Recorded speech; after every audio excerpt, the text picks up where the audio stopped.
بسم اللہ الرحمن الرحیم۔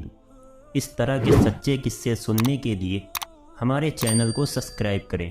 جب حضرت عمر نے حضرت خباب کی قرات سن کر ان سے پوچھا کہ یہ کیسی دھیمی دھیمی سی آواز تھی تو انہوں نے کہا کچھ بھی نہیں، بس ہم آپس میں باتیں کر رہے تھے۔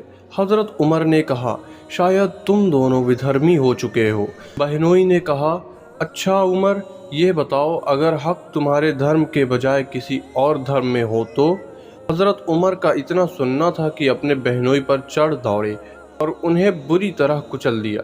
ان کی بہن نے لپک کر انہیں اپنے شوہر سے الگ کیا تو بہن کو ایسا چاٹا مارا کہ چہرے خون سے بھر گیا۔ اسے اسحاق کی روایت ہے کہ ان کے سر میں چوٹ آئی۔ بہن نے غصے میں چیخ کر کہا عمر، اگر تیرے دین کے بجائے دوسرا ہی دین حق پر ہو تو میں گواہی دیتی ہوں کہ اللہ کے سوا کوئی عبادت کے لائق نہیں، اور میں گواہی دیتی ہوں کہ محمد صلی اللہ علیہ وسلم اللہ کے رسول ہیں۔ یہ سن کر حضرت عمر کے چہرے پر نراشا چھا گئی اور انہیں اپنی بہن کے چہرے پر خون دیکھ کر لجا بھی آنے لگی۔ کہنے لگے اچھا، یہ کتاب جو تمہارے پاس ہے تنک مجھے بھی پڑھنے کو دو۔ بہن نے کہا تم ناپاک ہو، اس کتاب کو صرف پاک لوگ ہی چھو سکتے ہیں، اٹھو نہا لو۔ حضرت عمر نے اٹھ کر اسنان کیا، پھر کتاب لی اور بسم اللہ الرحمن الرحیم پڑھی اور کہنے لگے یہ تو بڑے پوتر نام ہے۔ اس کے بعد کچھ روایتیں پڑھی اور کہنے لگے یہ تو بڑا اچھا اور بڑا سمانیہ کلام ہے، مجھے محمد کا پتہ بتاؤ۔ حضرت خباب رضی اللہ عنہ یہ واقعہ سن کر باہر آ گئے، کہنے لگے عمر خوش ہو جاؤ، مجھے امید ہے کہ اللہ کے رسول صلی اللہ علیہ وسلم نے ویروار کو تمہارے بارے میں جو دعا کی تھی کہ اے اللہ عمر بن خطاب یا ابو جہل بن ہشام کے ذریعے اسلام کو شکتی پہنچا، یہ وہی ہے۔ اور اس وقت اللہ کے رسول صلی اللہ علیہ وسلم صفا پہاڑی کے پاس والے مکان میں تشریف رکھتے ہیں۔ یہ سن کر حضرت عمر رضی اللہ نے اپنی تلوار کھینچ لی اور اس گھر کے پاس آ کر دروازے پر دستک دی۔ ایک آدمی نے اٹھ کر دروازے کی دراڑ سے جھانکا تو دیکھا کہ عمر تلوار ننگی کیے موجود ہیں۔ لپک کر اللہ کے رسول صلی اللہ علیہ وسلم کو خبر دی اور سارے لوگ سمٹ کر اکٹھا ہو گئے۔ حضرت حمزہ رضی اللہ نے پوچھا کیا بات ہے؟ لوگوں نے کہا عمر ہے۔ حضرت حمزہ رضی اللہ نے کہا بس عمر ہے، دروازہ کھول دو، اگر وہ بھلی نیت سے آیا ہے تو اسے ہم بھلائی دیں گے، اور اگر کوئی برا ارادہ لے کر آیا ہے تو ہم اسی کی تلوار سے اس کا کام تمام کر دیں گے۔ ادھر اللہ کے رسول صلی اللہ علیہ وسلم اندر تشریف رکھتے تھے، اب پر وحی نازل ہو رہی تھی۔ وحی نازل ہو چکی تو حضرت عمر کے پاس تشریف لائے۔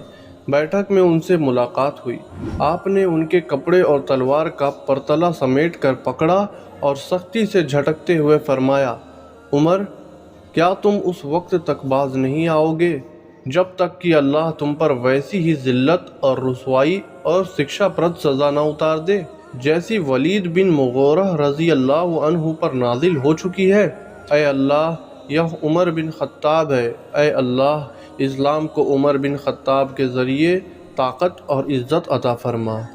آپ کے اس ارشاد کے بعد حضرت عمر رضی اللہ عنہ نے اسلام سویکار کرتے ہوئے کہا میں گواہی دیتا ہوں کہ یقیناً اللہ کے سوا کوئی عبادت کے لائق نہیں، اور یقینی طور آپ اللہ کے رسول ہیں۔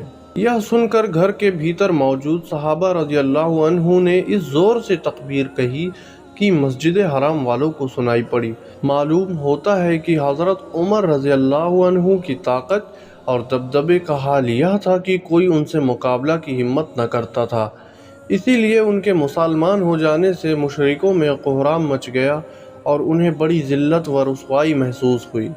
دوسری اور ان کے اسلام لانے سے مسلمانوں کو بڑی عزت، طاقت، پد پرتشٹھا اور ہرش پرسنتا ہوئی۔ چنانچہ ابن اسحاق نے اپنی سند سے حضرت عمر رضی اللہ عنہ کا بیان نقل کیا ہے کہ جب میں مسلمان ہوا تو میں نے سوچا کہ مکے کا کون آدمی اللہ کے رسول صلی اللہ علیہ وسلم کا سب سے بڑا اور سب سے سخت دشمن ہے۔ پھر میں نے جو ہی جی میں کہا یہ ابو جہل ہے۔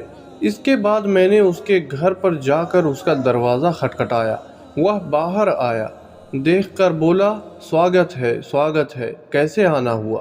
میں نے کہا تمہیں یہ بتانے آیا ہوں کہ میں اللہ اور اس کے رسول محمد صلی اللہ علیہ وسلم پر ایمان لا چکا ہوں اور جو کچھ وہ لائے ہیں اس کی تصدیق کر چکا ہوں۔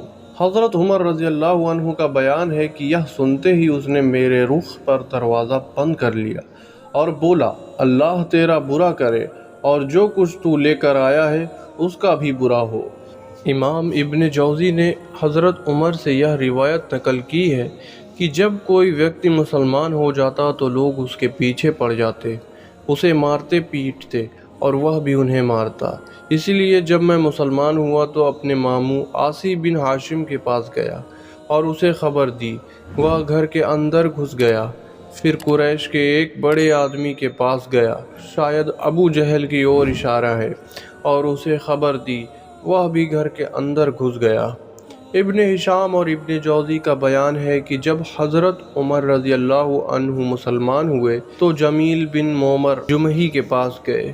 یہ ویکتی کسی بات کا ڈھول پیٹنے میں پورے قریش میں سب سے زیادہ مشہور تھا۔ حضرت عمر رضی اللہ عنہ نے اسے بتایا کہ وہ مسلمان ہو گئے ہیں۔ اس نے سنتے ہی بڑی اونچی آواز میں چلا کر کہا کہ خطاب کا بیٹا بے دین ہو گیا ہے۔ حضرت عمر رضی اللہ عنہ اس کے پیچھے ہی تھے، بولے یہ جھوٹ کہتا ہے، میں مسلمان ہو گیا ہوں۔ بہرحال لوگ حضرت عمر رضی اللہ عنہ پر ٹوٹ پڑے اور مار پیٹ شروع ہو گئی۔ لوگ حضرت عمر رضی اللہ عنہ کو مار رہے تھے اور حضرت عمر رضی اللہ عنہ لوگوں کو مار رہے تھے، یہاں تک کہ سورج سر پر آ گیا اور حضرت عمر تھک کر بیٹھ گئے۔ لوگ سر پر سوار تھے۔ حضرت عمر رضی اللہ عنہ نے کہا جو بن پڑے کر لو، خدا کی قسم اگر ہم لوگ 300 کی تعداد میں ہوتے تو پھر مکے میں یا تو تم ہی رہتے یا ہم ہی رہتے۔ اس کے بعد مشرکوں نے اس ارادے سے حضرت عمر رضی اللہ عنہ کے گھر پر حلہ بول دیا کہ انہیں جان سے مار ڈالیں۔ چنانچہ صحیح بخاری میں حضرت ابن عمر رضی اللہ عنہ سے روایت ہے کہ حضرت عمر رضی اللہ عنہ خوف کی حالت میں گھر کے بھیتر تھے کہ اس بیچ ابو عمرو عاص بن وائل سہمی آ گیا۔ وہ دھاری دار یمنی چادر کا جوڑا اور ریشمی گوٹے سے سجا ہوا کرتا پہنے ہوئے تھا۔ اس کا تعلق قبیلے سہم سے تھا اور یہ قبیلہ گیانتا یگ میں ہمارا متر تھا۔ اس نے پوچھا کیا بات ہے؟ حضرت عمر رضی اللہ عنہ نے کہا میں مسلمان ہو گیا ہوں، اس لیے آپ کی قوم مجھے قتل کرنا چاہتی ہے۔ آس نے کہا یہ سمبھو نہیں۔ آس کی بات سن کر مجھے سنتوش ہو گیا۔ اس کے بعد آس وہاں سے نکلا اور لوگوں سے ملا۔ اس وقت استھتی یہ تھی کہ گھاٹی میں بھیڑ کی بھیڑ جمع ہو رہی تھی۔ آس نے ان سے پوچھا کیا ارادہ ہے؟ کیوں جمع ہو رہے ہیں؟ کہاں جانا چاہتے ہو؟ لوگوں نے بتایا یہی خطاب کے بیٹے عمر کی کھوج ہے، وہ بے دین ہو گیا ہے۔ آس نے کہا وہاں جانے کی کوئی ضرورت نہیں۔ یہ سنتے ہی لوگ واپس اپنے گھروں کو پلٹ گئے۔ ابن اسحاق کی ایک روایت میں ہے کہ اللہ کی قسم ایسا لگتا تھا مانو وہ لوگ ایک کپڑا تھے جسے اس کے اوپر سے جھٹک کر پھینک دیا گیا۔ حضرت عمر رضی اللہ عنہ کے اسلام لانے پر یہ حالت تو مشرکوں کی ہوئی تھی، باقی رہے مسلمان تو ان کے حالات کا اندازہ اس سے ہو سکتا ہے کہ مجاہد نے ابن عباس رضی اللہ عنہ سے روایت کیا کہ میں نے حضرت عمر بن خطاب رضی اللہ عنہ سے معلوم کیا کہ کس وجہ سے آپ کی اپادھی فاروق ہوئی، تو انہوں نے کہا مجھ سے 3 دن پہلے حضرت حمزہ رضی اللہ عنہ مسلمان ہوئے۔ پھر حضرت عمر رضی اللہ عنہ نے ان کے اسلام لانے کی گھٹنا بتا کر انت میں کہا کہ پھر جب میں مسلمان ہوا تو میں نے کہا اے اللہ کے رسول صلی اللہ علیہ وسلم کیا ہم حق پر نہیں ہیں، بھلے ہی زندہ رہیں یا مریں؟ آپ نے فرمایا کیوں نہیں، اس ذات کی قسم جس کے ہاتھ میں میری جان ہے، تم لوگ حق پر ہو، چاہے زندہ رہو چاہے موت کے شکار ہو جاؤ۔ حضرت عمر رضی اللہ عنہ کہتے ہیں کہ تب میں نے کہا کہ پھر چھپنا کیسا، اس ذات کی قسم جس نے حق کے ساتھ آپ کو بھیجا ہے ہم ضرور باہر نکلیں گے۔ چنانچہ ہم 2 لائنوں میں آپ کو ساتھ لے کر باہر آئے، ایک لائن میں حمزہ تھے اور ایک میں تھا۔ ہمارے چلنے سے چکی کے آٹے کی طرح ہلکی ہلکی دھول اڑ رہی تھی، یہاں تک کہ ہم مسجد حرام میں داخل ہو گئے۔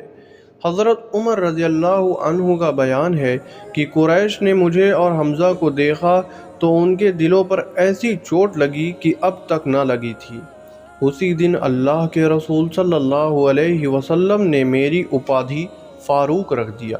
حضرت ابن مسعود رضی اللہ عنہ کا ارشاد ہے کہ ہم خانہ کعبہ کے پاس نماز پڑھنے کی طاقت نہ رکھتے تھے، یہاں تک کہ حضرت عمر رضی اللہ عنہ نے اسلام اپنا لیا۔ حضرت صہیب بن سنان رومی رضی اللہ عنہ کا بیان ہے کہ حضرت عمر رضی اللہ عنہ مسلمان ہوئے تو اسلام پردے سے باہر آیا، اس کی خلم خلا دعوت دی گئی۔ ہم گھیرا بنا کر بیت اللہ کے چاروں اور بیٹھے، بیت اللہ کا طواف کیا اور جس نے ہم پر سختی کی اس سے بدلہ لیا اور اس کے کچھ اتیاچاروں کا جواب دیا۔ حضرت ابن مسعود رضی اللہ عنہ کا بیان ہے کہ جب سے حضرت عمر رضی اللہ عنہ نے اسلام اپنایا تب سے ہم برابر طاقتور اور عزت دار رہے۔